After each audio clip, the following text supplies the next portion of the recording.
I'm super excited about this one. You know, it's definitely very timely based on some of the conversations that we've been having at my Blueprint. Many of you know this, but we're fortunate to support a little over 1 million students across Canada every year in making more informed decisions about life after high school. So that's, about 400 school boards who license this program centrally. So we have a pretty good pulse and reach across Canada as to kind of what's going on. And I don't have to tell you because you all signed up to this. So it must mean that you agree with what I'm about to say. But we've been hearing more so this year than ever, students are considering a gap year. And in my mind, at least, there's a big difference between a gap year and a purposeful gap year. So that's what we're going to talk about today. We have a star-studded panel as far as this kind of conversation goes. I'll let Jay do the introductions really quick. But just as we're wrapping up with my quick introduction, again, Damien from my Blueprint, just want to say thank you to all of you for making time to come check this out. I will be sharing the recording with you later this week. We always post these to our YouTube channel as well. And for those of you who haven't already, I love to plug it, but you'll see the banner behind me. We started a podcast a few months ago. I know Erm's a listener. We were talking about before we got started. It's called Competencies Without a Classroom.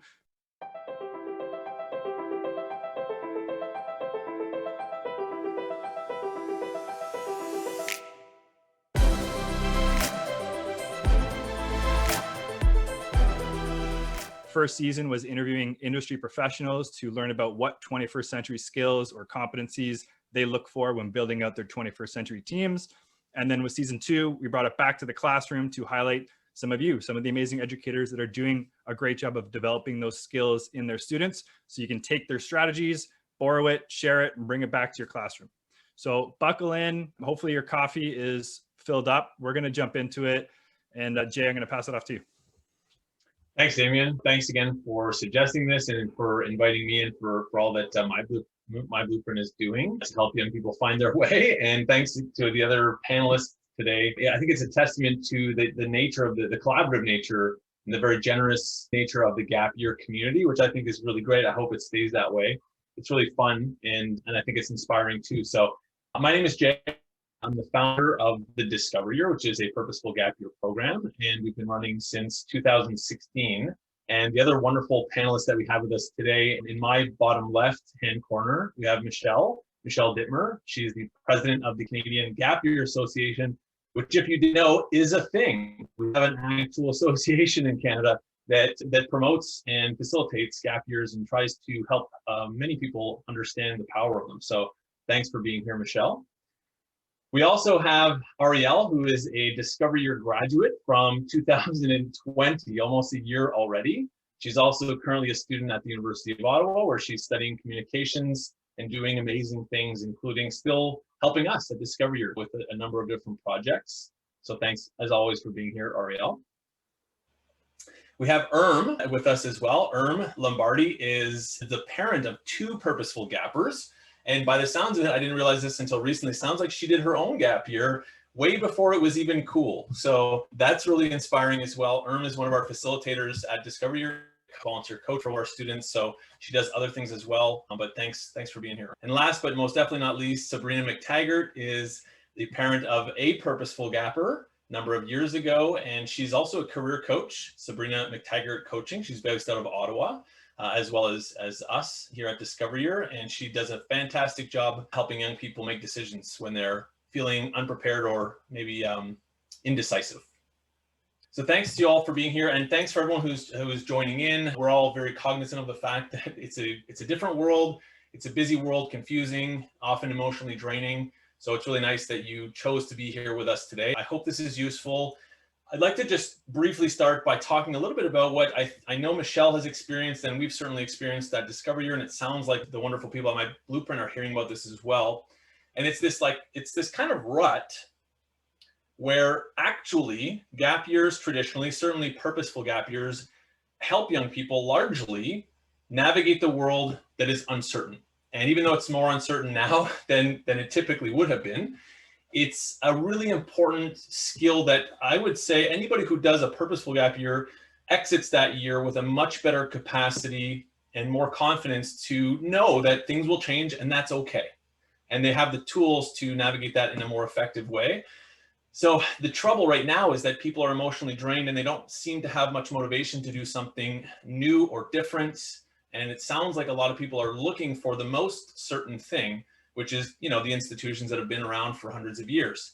So that's kind of, I would say that's one of the kind of the short-term challenges that we're facing right now. And I want to just reinforce that even though everything sounds so uncertain, that's exactly the reason why perhaps more people should do a gap year than even in normal times, even though Michelle and I and everyone on our team would argue that more people generally should be doing this. The other thing that I just want to kind of preface with is what I'd like to invite you to do as educators, and this whole purpose of this session is to help you build confidence and comfort in having these conversations with young people who are considering not going on the traditional path next year. But the most important thing that comes out of research in neuroscience and psychology for the adolescent brain, for this period of development, it's well documented now, adolescent and young adults, the single greatest factor that contributes either to positive growth and development or negative growth or negative experiences is the environment.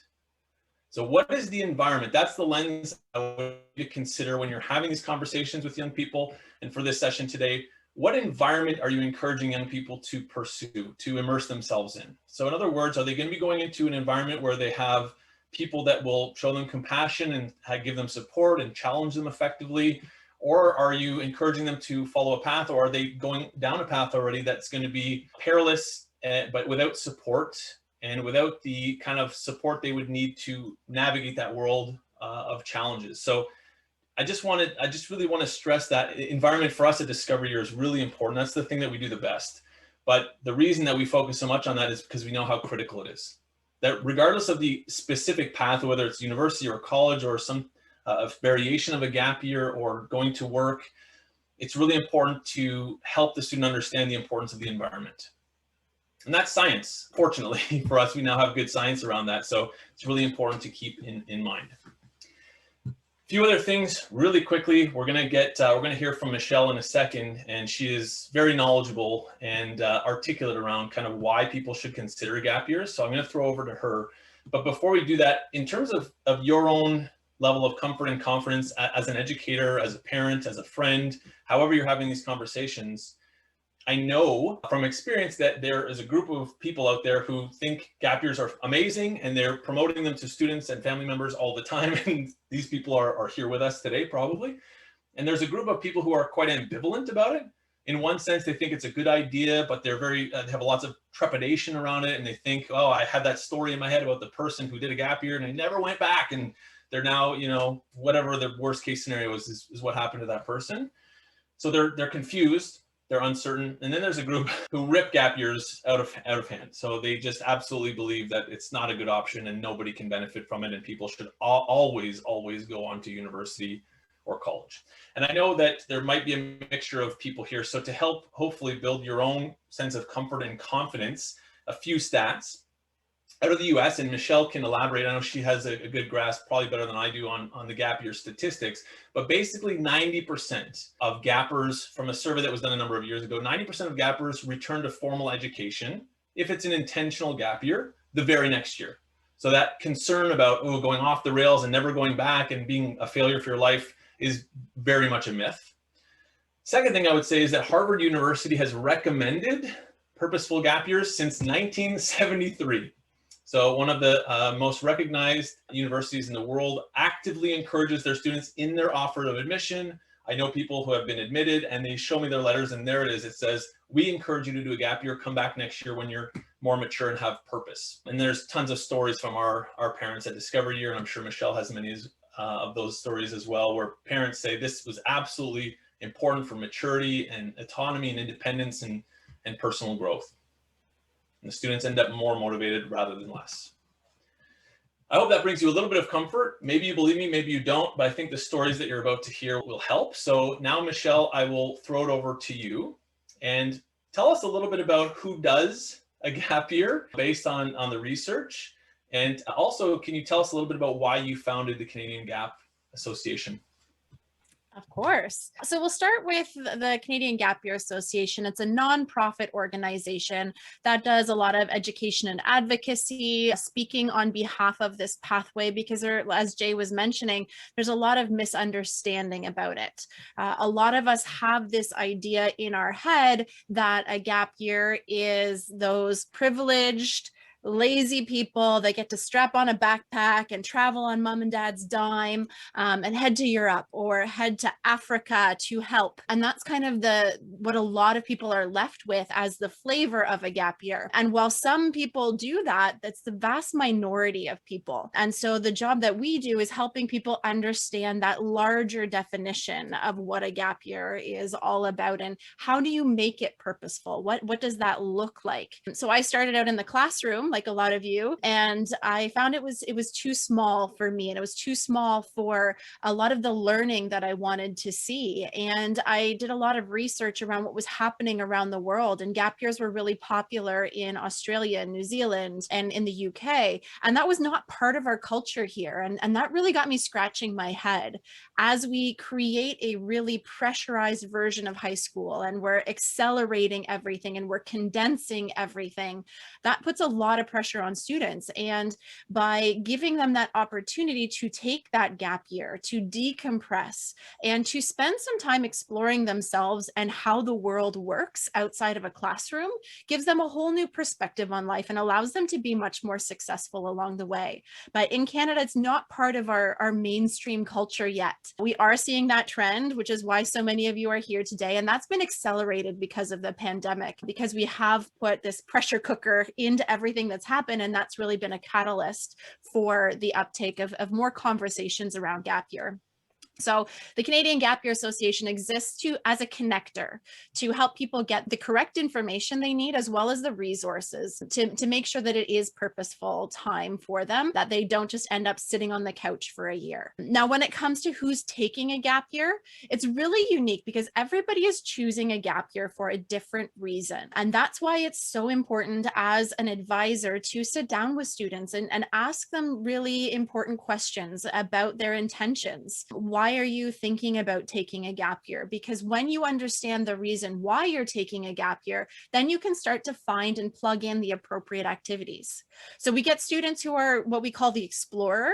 These are folks that want to see the world. This is our stereotypical gapper, if you will. So going out there and seeing the world and seeing what else is out there. We get folks that are what we call barrier breakers. So they've got something else in their life going on. Maybe they have social anxiety or an eating disorder, or they're really stressed out because of the pandemic. All of those barriers, maybe they lost a loved one, or the parents have just gone through a divorce. So they have something happening in their lives that needs their attention. So instead of compounding that and adding in all of the stress of higher education, it allows them to address that, to build some skills around whatever that barrier is.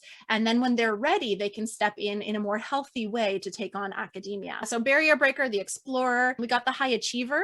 These are folks that put 110% into their studies. They're on the student council, they're on the play, they're on the basketball team, they've done everything, and they're used to achieving way up here, and their batteries are just so low and they need to recharge. So these young people recognize, if I want to be that successful in post-secondary, I'm going to need more than 2 months to recharge my battery fully so that I can tackle and see that same level of success moving forward. So we see those high achievers. We see folks that have financial needs. So the savvy saver is what we call them. And this year more than ever, we're seeing parents lose jobs. We're seeing decreased ability for students to get jobs. Summer jobs are disappearing. So in terms of affordability for post-secondary, a lot of people are saying, nope, time out. I need to work. I need to earn some money in order to be able to pay for post-secondary. And we see direction seekers. So folks that either have so many interests, they don't know which direction they want to head into, or they found nothing that excites them. They're going to spend that year exploring and testing out different things. I talk about a gap year as your risk-free trial on life. This is a time when you can get out there and test things out, like those ND mattresses. Nobody would buy them if you didn't have a return policy. And that's what I talk about with a gap year. This is your return policy. Test it out. You don't like it? Great. get rid of it, try something else without your tuition attached to it, without your transcript following you around the rest of your life. Just test it out, and you've got a return policy. Get rid of it, try something else. It's a safe place to try, fail, experiment, and get out there. So as you can see, it's a wide breadth of things, and depending on what your goals are, the activities you choose are going to be very, very different. So it is a unique journey, but if the short answer is who benefits from it, everybody could benefit from it. And it's just a matter of people's boldness, is the word that I use, to buck the trend and to be, I don't like the word confident because it's not necessarily confidence that allows them to choose a different pathway, but a boldness, recognizing that they need something different and that they're prepared to push pause on those next steps. They're prepared to say, that's going to come for me eventually, but right now I need to focus on something different. Awesome. Thanks, Michelle. That was fantastic and very succinct. And my eye is drawn to Ariel because of those gapper profiles. And Ariel, I've chatted a little, and I've chatted a little bit about this. And she was in the high achiever category for me, and I think she sees it similarly. So what I'd love to do now is start with Ariel, but invite Erm and Sabrina as well to share, why, if it's you or your child that did a gap year, why did you do that? Number two, what did you or what did they do? And number three, if you can name a few of although we all know, at least in this group, we all know there are many, name a few of the most important or most critical benefits that came out of that year for them. So Ariel, why'd you do it? What'd you get up to? We know you did Discover Year, but tell us a little bit about that and what'd you take away? Sure. Yeah. So as Jay mentioned, I was definitely the high achiever in high school. I didn't think that I'd ever take a gap year. I mean, I expected to go straight to university. That was my plan all throughout school, and everyone expected that of me as well. No one really questioned that I'd do anything else. But because I was such a high achiever, not only with my grades, but also, as Michelle was saying, I was super involved with all these extracurricular activities, basically didn't have any free time. So I was feeling really burned out by the end of it. And so not only that, but since I was spending so much time in the school environment and just throwing myself into that, I didn't have a lot of experience outside of school. So I had my comfort zone there where I felt really confident and successful, whereas the real world kind of scared me. And then also because I didn't have a lot of time, or at least I didn't think I had the time or the energy to figure out what I wanted to do, because I was also one of those people who, the direction seeker. I had so many different interests. I took maths and sciences, I took English and like sociology type things, and all of them seemed to interest me and I couldn't choose. So eventually that's where it all kind of came to a head, and I realized maybe a gap year wouldn't be such a bad idea. In fact, maybe it's just what I need. So over my gap year, I ended up doing the Discover Year program, and with that, learned so many things from workshops. I talked to a bunch of peers who were also taking a gap year, many for very different reasons than I was, and then also a lot of mentors that experienced life so differently, and some of them went straight to university like I thought I was going to, others didn't.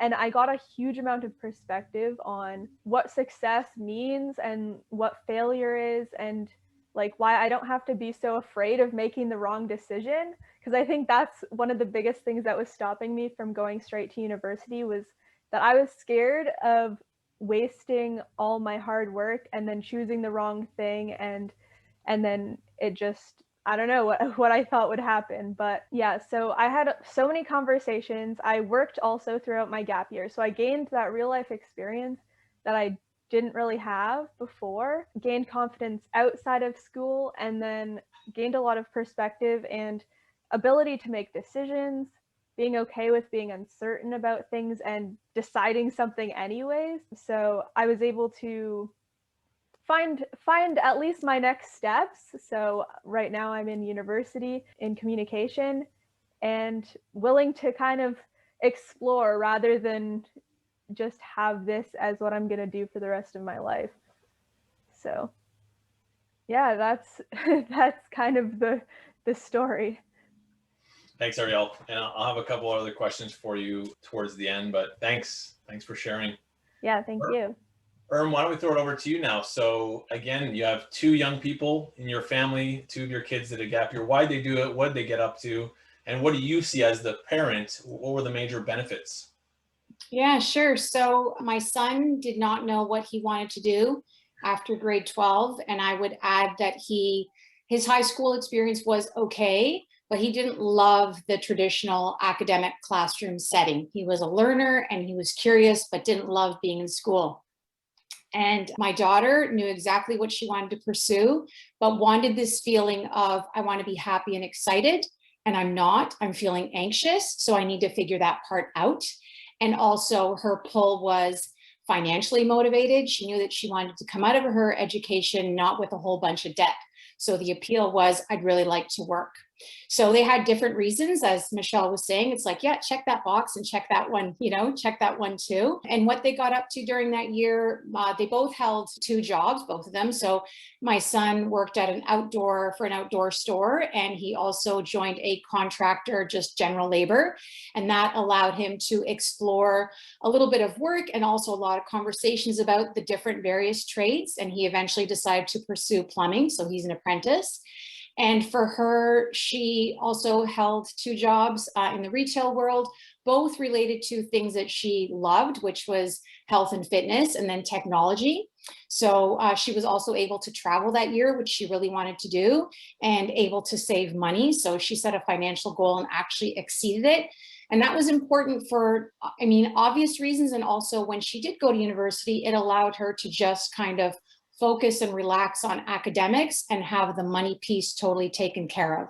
So that was huge for her. And for my son, it allowed him also to explore his interests of the outdoors, camping, hunting, fishing. He loved to get up to that kind of stuff. And I would say big takeaways for both of them. He really just was grateful that he had the time and space and didn't feel that pressure of, I don't love school anyway, it's June, and what am I going to sign up for, in September? He just felt like it was this void that he wasn't looking forward to. And for her, she actually changed her mind as to what university she went to. Same program, but the reflection piece during that year allowed for her to go into an intensive co-op kind of structure, which was a complete game changer for her. So yeah, those I'd say were, the big takeaways for both of them. Awesome. Sabrina, let's throw it over to you now. I'm holding back questions because we only have an hour here, and it's painful for me, but I'll keep it moving along. And Sabrina, same thing. Why did your son do a gap year? What did he get up to? What did he learn? Well, I don't know if you know this, Jay, but I actually have two sons who both did gap year. Oh, okay. There you go. Same as Erm, I'll tell you briefly, I'll give you the broad strokes. My eldest son used his gap year to go back to high school. Both my sons were high-level cross-country skiers, competing at the national level. So that took up a tremendous amount of their time and energy. So going back allowed him to explore a few courses at high school that he hadn't had a chance to because he was so busy with his sport. But the other pivotal thing he did in his gap year was he got a chance to do a co-op that a teacher helped him set up. He did a co-op at Parks Canada. And he is now 27 years old, and he works as an environmental engineer in water resource engineering. But when you look back at the trajectory of his career, we can see that getting that co-op position, which was of course unpaid, was really key in getting him his next job, which led to his next job, which led to his next position. So he got hired in a summer job with the Conservation Authority, which is hugely competitive to get those jobs. And we think part of the reason he got it was because he had Parks Canada on his resume. He did that in his gap year, which was, something he wouldn't have had a chance to do if he had shuffled off to university on that conveyor belt. So that was my eldest son. My younger son, kind of like your son, Erm, he did not love high school. And, he was one of those kids who was able to jump through all the hoops, get really high marks, but man, did he have a bad taste in his mouth about formal schooling. And I would say as a career coach, it's something I see with my high school students a lot is they say, I just don't like high school. I ask them, do you like high school? And they say, no. And when I ask them why not, I get two consistent answers. It's so boring, And it's so irrelevant. It has no meaning to my life. I cannot see, I'm being asked to do this massive amount of work, and I can't see how it connects to the real world, to my real life. So my youngest son, we just didn't see any point in him going off to university if he had that bad taste in his mouth about formal schooling. And so we encouraged him to take a gap year. And because he was a cross-country skier, he wanted to explore backcountry skiing. And so this is just a different perspective, that he actually moved out of our family home here in Ottawa, and he moved to Nelson, BC, where he knew no one. So he didn't have a job, he didn't have a place to live, and he just knew he wanted to backcountry ski, and he wanted to work as a liftie as a ski resort. Well, you know, he got out there, and when you move out of your parents' home where the fridge is full, the bills are paid, the internet connection is strong, your private bedroom is there, you've got all your electronics. When you move out of your parents' home and head to a different town, man, it is a recipe for growing up, and growing up fast. And I'll never forget, I got a call from him about 3 weeks. He was in beautiful Nelson, BC. And I get this call from my son, and he said, "Mom, I have to do everything by myself." And I thought, yes, I'm privately cheering on the other end of the line. He had to get his health card. He had to get the groceries. He had to figure out a transportation to the ski hill. He had to get a job. He had to find housing. He had to do everything by himself. Well, by the time that kid got to university, first of all, you know, what I always say about gap years is, as Michelle will say, it should be self-funded. And as you would say, Jay, this is not on your parents' dime. It should be self-funded. Well, what is the job that a high school student can get? They can get a job that typically with a high school degree is low skill. Usually they're not the greatest jobs. They're usually kind of like you're pushing the carts at Loblaws, or you're doing customer service at Gap or something like that. And so that is fuel for the fire of, I don't want to be doing this for the rest of my life, which is motivation for getting back to college or university.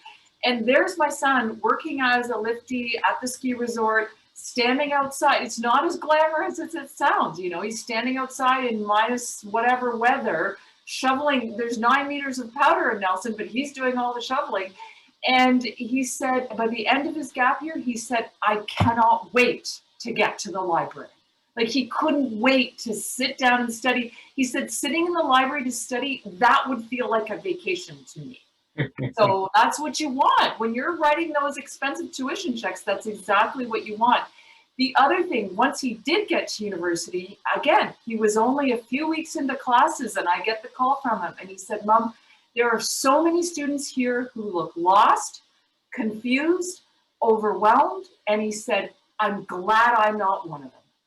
And it's because he had had a chance to be lost, confused, and overwhelmed, but he did it in Nelson on his own dime, and we weren't paying $20,000 a year for that, you know?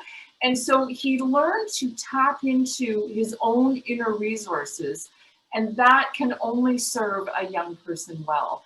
And so the overarching thing that we said to our own sons, and I say to the young clients I work with, is think of ways to learn and grow outside of a formal classroom setting. There are 1,000 different things you can do, and explore those. As we all know at this point in our life, there's not that many times that you can step off the conveyor belt, hit the pause button, and say, I'm going to do exactly what I want to do for this year. Can I just jump in and give you some stats to back up that experience of your son, Sabrina? So again, this is a study from the Gap Year Association based out of the US. Students who take a gap year, when you compare them against their non-gapping peers, they actually have higher GPAs.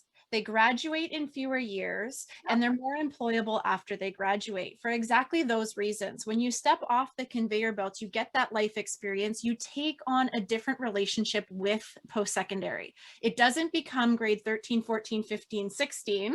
Yeah. It becomes higher education. They pick better programs for themselves, something that's more aligned with who they are because they know better who they are. Yeah. And they take it seriously because they understand the value of a dollar. They understand how much they're they're paying for their school, and they just have that level of maturity that allows them to be better, more productive students. And then therefore, in the long run, they also have more on their resume, which leads them to be better employable candidates when they graduate. And I'll just jump in with my last point, which is, you know, when I speak to my clients and their parents about gap years, a consistent thing I hear is a gap year is a great idea, but not for me, not for my kid, not for me. And when I ask why not, when I probe that, I get three consistent responses I hear over and over. Number one, I'll be way behind. And I say to them, if you use your gap year wisely, I guarantee you, you will be light years ahead. You will not be behind. Number two, they say, I'll be all alone. And for a teenager to be all alone is like, I need my people, I need my friends. And I say, you won't be alone. You won't, as Michelle said, you will have that Frosh Week experience and that campus experience coming for you down the road. You will be with all kinds of people. It's just that it's going to be a different array. And I say to them, it's only 8 months. Your friends aren't going to leave till September. They're going to come back in April. It's only 8 months. And the third thing they say is, I don't know what I would do on a gap year, which I totally get, because so many of these kids have been so scheduled from the time they were 4 years old, you know, JK, SK, summer camp, sleepaway camp, this club, that club. They've been so programmed that faced with the idea to do whatever they want for a whole year feels just overwhelming. And I get that, but it's not an insurmountable obstacle. Given something like Discovery Year or, you know, Can Gap, there's all kinds of ways to explore how you might use that time. Yeah, thank you. And I know Michelle hears those arguments, those objections. I hear them also all the time. And I think it's worthwhile noting. So sometimes people often will ask me, at least, they'll say, well, are you trying to sell the parents on this? Or are you trying to convince the students? And unfortunately, from a sales standpoint, it's both. And that's painful because most of the time, it's this, when the stars align and the young person and the parent both agree, that's rare. And that's why we have 32 students in our program rather than 1,000, because that's rare that both parties see it the same way. But the truth is that we hear argumentation or fear-based objections from both parties, both the parent and the student, in equal amounts, I would say.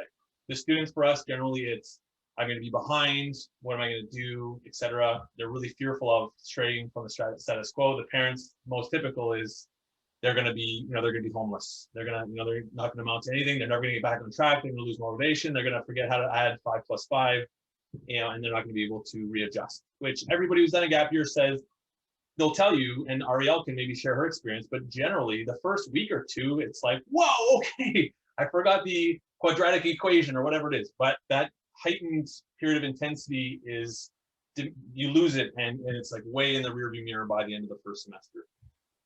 So so many things that we could continue sharing. We're going to go off our script because there's some questions and we've already kind of addressed a lot what was coming next. But I want to return to the second point you made, Sabrina. And I think that, and of course, and Michelle can maybe elaborate on some of the ways that the students she worked with find this as well. But point number 2, I'll be alone, stands out to me a lot because the students in our program, one of the best things for them is the environment. And they 100% of the time, if they don't articulate it, I know that they feel it. Most articulate it by the end of the year. They say, I've honestly never been to another place where it's this open, this honest, this vulnerable.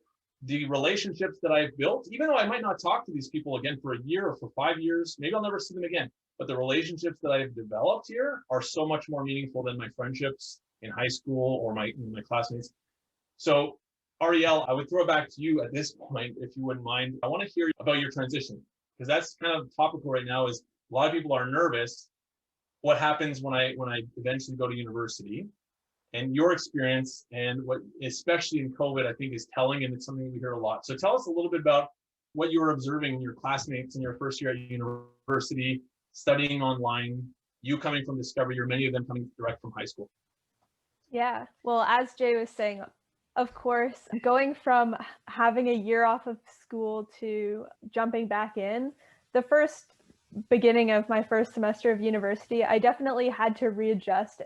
Along with, since I did so much growing during my gap year, I felt like I wasn't the same person at school not only because it was university versus high school, but just because my own like values and way that I looked at school was different. So I had to readjust to that, figure out who I am as a student now. So that the first month or so was definitely an adjustment. I wouldn't say a negative one though, but farther into the semester when I'd see my peers either in the class Zoom calls or just in group chats that we had on the side, since it was all online. Obviously, since because of COVID, there was even more uncertainty than normal. So in the middle of the first semester, we didn't know if winter semester was going to be online or in person. So people were planning to move to campus in January, but they weren't sure if it was going to open yet.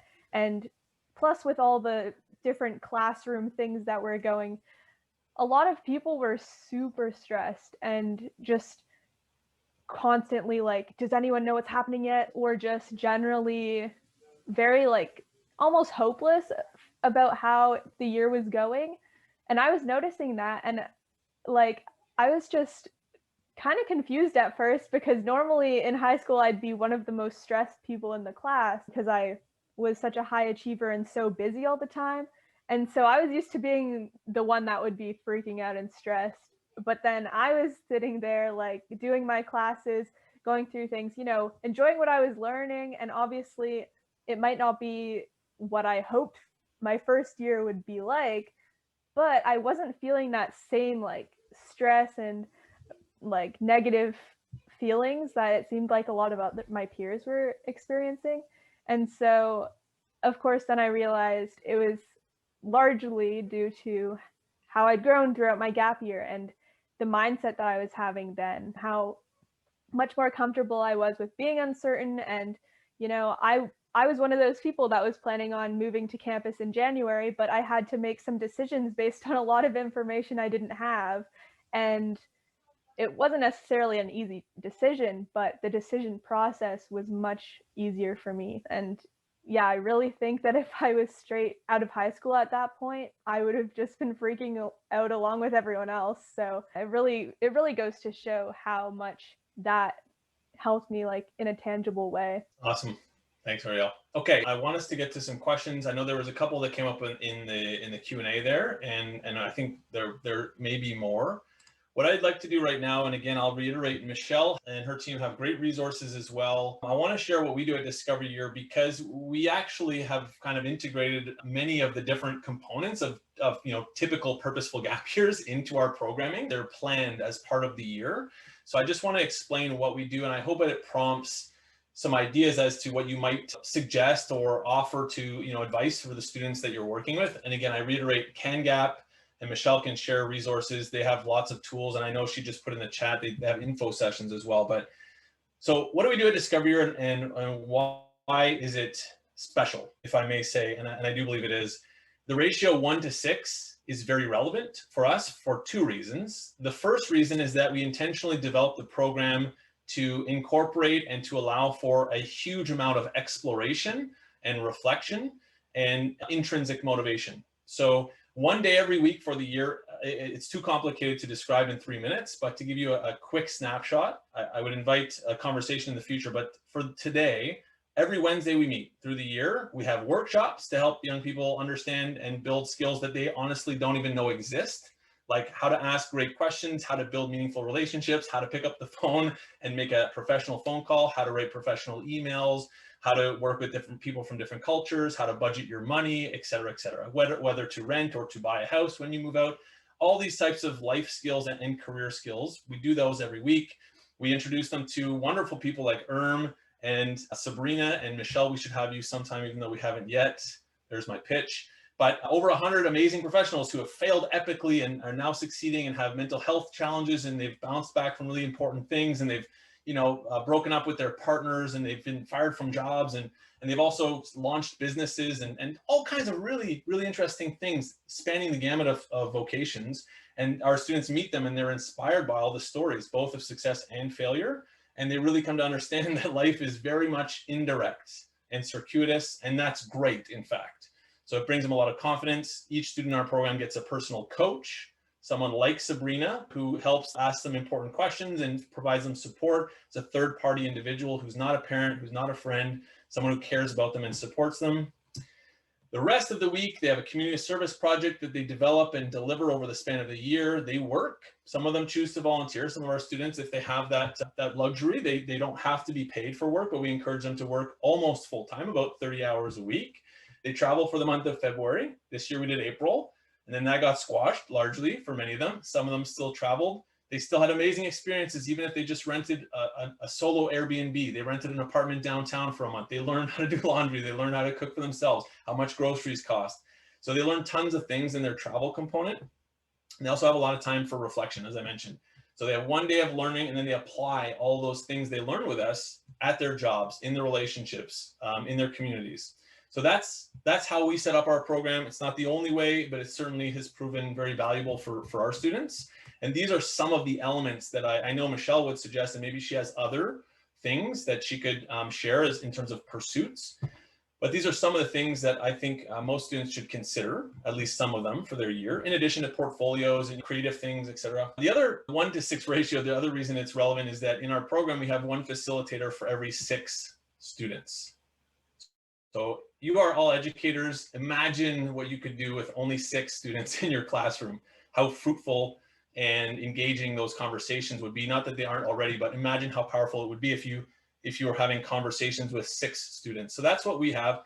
This is not to denigrate the university experience. It's valuable. It serves a purpose. This is merely to show the difference. As Michelle mentioned, apples to apples. Most people think, oh, is it university or college or a gap year? And they're 2 very, very different things. We had a parent recently share his daughter graduated in Ariel's class. She went off to university. She was eager. She was prepared. She was independent. And the father had resisted the idea of gap years in general, quite openly to my face. The mother was pro, the father was against. And now, a year later, their second daughter just signed up for our incoming year. And the father said, you know, Jay, I really didn't believe it. And he said, the personal development that my daughter got out of the discovery year compared to her first year at university, the DY experience was way better in terms of value for her and her life moving forward. So that's it. Michelle, what would you add if you want to add anything in terms of experiences or considerations for that I didn't just name here? Yeah, I think it all comes back to the reason for taking a gap year and setting intentional goals and understanding what is the best fit for your kid. Jay's program is phenomenal, and the transformation that happens there is just unbelievable. Like, it's a different kid at the start and the end, and the confidence and the independence grows. And if that works for you, if that model works for you, amazing. But understanding what your goals are, then you can look at all of the different options that are out there and pick the one that's right for you. Because if Jay's program's not right for you, it's not going to work for you. Or if, I don't know, a different program on a tall ship you think is for you, but if it's not for you, it's not going to work for you. So knowing those goals and being intentional about setting what those goals are, and then aligning the activities with those goals, because it will make the year come alive, and it will take that blank slate and turn it into a time that is going to move you forward, because that's what a lot of students are looking for, especially after the pandemic. They're really feeling hungry to feel accomplished, to check that next box. And a really easy thing to check a box is to earn some credits, but that's not necessarily going to be productive, because they're going to be maybe in their own home checking that box, and that's not going to feel good to them. So having those goals allows them to see that progress in themselves, which is going to be really beneficial to them and help track the passing time. I know a lot of us are languishing right now and not feeling that passage of time, but making sure that that is built into the year, so that there is those points where you can sit back and evaluate and be like, wow, look at how much I've changed. And Jay's program really facilitates that and brings that out and really captures the learning. So wherever that is, set those goals, check in with those goals, and pick the activities that are appropriate to that. Thank you, Michelle. Okay, I see there's one question in the chat. Stephen, thank you for the question. I just want to, so a couple of the projects that have been done really quickly. One-year students built mini library houses. They placed them around the city. There are 5 of them. It was like, take a book, leave a book. They wanted to work on literacy. Other students have built these mattresses out of milk bags that they shipped overseas. Other students have done fundraisers for mental health. Some students this year are working on supporting women's shelters. Some students are doing tree planting. I mean, it is a whole range. The whole purpose is that they identify what they care about and they pursue that. And they fail epically a lot of the time, and that's totally great. And that's like was mentioned earlier, this is the place, the risk-free trial for them to do that stuff. I'm personally more interested in the growth that they have by the awkward conversations and the difficulty of working as a team and figuring out how to communicate effectively and honestly and compassionately and delivering a project versus the project itself. Damien, I don't know, there were a couple other questions. I don't see any of them back here. Any suggestions?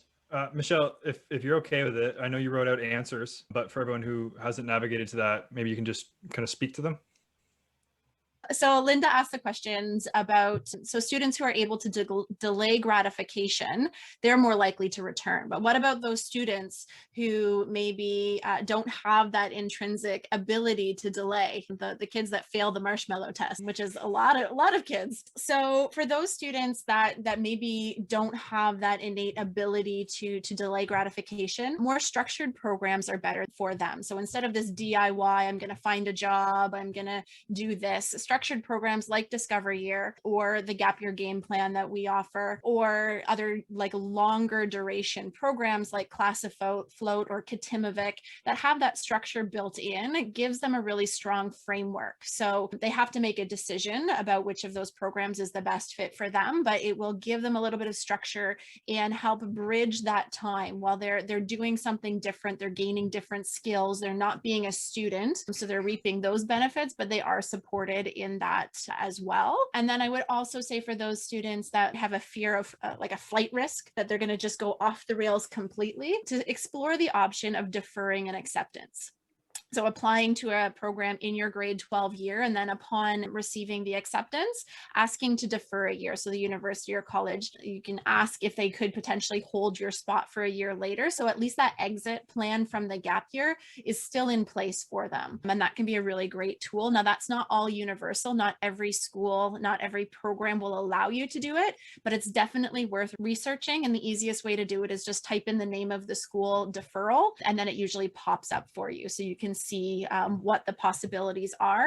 And good to know that a lot of those dates are quite late. They're into the summer. So you can apply for a deferral in a lot of cases up till the end of July. And given COVID, if students don't want an online experience and they're waiting to see how things are going to settle, just know that those dates are quite late. But it is at the discretion of the post-secondary to decide if they will grant that deferral or not. My one other comment on this question. This is a topic that comes up quite a bit, and I don't want to sound argumentative. We need a longer conversation to really flesh this out. But my opinion is, and this is backed by thousands and thousands of meetings and working with young people, the individual who perhaps is less likely to return, there is more than likely some fundamental barrier that they need to address. And if they don't address that and they get pushed into post-secondary, they're going to be one of the 20% who drop out in the first year anyways. So like our students, it takes sometimes 6-7 months in this really nourishing environment, 6, 7, 8, 9 months before they even recognize a trauma that they've had or some really profound conflicts, whatever it is. And until they address that, they won't be able to make positive decisions for themselves. So that's a big factor here. I don't personally, my philosophy is that I don't believe that there is this person who cannot delay gratification. Some of them can't delay it at 18, 19, 20. As we know, the brain is fully developed at 25 roughly, especially young males. Evidence shows it's a little bit of a lag. So like we say gap year, but I know really successful people who took 2, 3, 4, 5. And I think the critical thing to remember is just how are they going to be supported in that number of years? Sometimes it's just a simple lack of maturity. They just don't have the maturity, and it'll come. It will come with growing and learning and trying new things and doing new things. One of the things I like to do is I have a whole bunch of clients who are currently in university and they're miserable. They're failing their courses. They don't like their program. They don't know why they're doing it. They're lacking in motivation. And I ask them, do you think you had the maturity when you were in high school to move straight to university? And they say things like, no, I didn't have the maturity. And then they say, I still don't. And I like to share those stories with students who are in high school and thinking that, yeah, this gap year is a good idea, but I'm pretty nervous. And I share those stories with them because we want to set you up for success. We don't want that to be you, because it's really stressful to be in university or college and be miserable and failing and not like it. Thank you. Second question came from an anonymous attendee inquiring what the university and colleges are reporting about enrollment. Is there a drop this year? We don't have numbers as of yet, or I haven't heard of any. I try to attend as many conferences as I can to get the scoop on what's happening, because I think it's a really good indicator of what's happening, therefore, in the gap year sphere. So last year, what happened was that there was actually an increase in applications. Those who couldn't travel, or they're in a recession, people always tend to advise people to go get education. If you can't get a job, go get more schooling. So there was a huge increase in applications to the larger schools. The smaller schools saw a decrease as a whole, and there was actually most institutions actually admitted more students than they ever have, and a lot of that was financially driven. They lost all of their international students' tuition money, and to a certain extent, those institutions are businesses. They've got bills to pay, and so they actually admitted more than ever, recognizing that a lot of students may defer, as well as a lot of students may not make it. When they drop that entrance average, some of the students were surprisingly admitted, even though they fell below that cutoff rate in some cases. And so this is, again, a huge generalization, and it's a little bit hearsay because it's what I'm hearing through the grapevines. I don't have access to their data, but that's the conversations in those spheres. And I suspect we'll see something similar happening again this year. Yeah, and I think in conjunction with that, when we're talking numbers at post-secondary, the number that certainly understandably are difficult to ascertain and certainly not in the benefit of the institutions to share is the attrition rates. That's even in past years prior to COVID, really hard if you ever try to research it, understand what the dropout rates are from universities and colleges. The easiest ballpark is somewhere in the realm of 15 to 20% of students drop out before the end of their first year. Some enormous number like 85, 88% take more than 4 years, take up to 6 years to graduate. So we're talking about timelines. People are fearful of taking 1 year of intentional exploration, but you're on average tacking on at least 1 extra year, right? If we're looking at averages. So the number that I'm most proud of at Discovery Year that relates to that is we had 33 students in COVID start our program, which they were expecting an largely in-person experience. We have been almost uniquely online for the year. We lost 1 student. So our attrition rate is 3%. And I think the 1 to 6 with amazing people like Erm and many others, and Sabrina when she joins us, that's why that number is the way it is.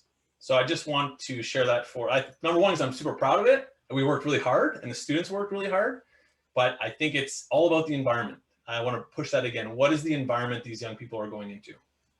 Yeah, that's fantastic. Jay, Erm, Sabrina, Michelle, now's a great chance to drop any links in the chat that you want people to check out. I'm going to include them in the recap email that I sent along with the recording, but I want to save the last question for Ariel. So Ariel, not to put you on the spot, but I know teachers are going to share this with their students because this is an amazing conversation to have in their class. And I'm a grade 11 or grade 12 student watching this right now. I'm considering, you guys have all made some great points about the benefits of something like a gap year and a purposeful gap year. Ariel, what would you say to a grade 12 student who says, should I do a gap year? I would say, I know probably a lot of people are telling you that it's okay if you don't have a plan for what you're going to do yet, and it's normal, but you're probably feeling like it's not. And coming from me, it is okay, because I experienced that, and then I also had that worry that I'd be falling behind, or, you know, my friends would go off without me. And it's almost been the opposite experience of that. I don't feel like I've been behind. I feel like I've gained so many skills.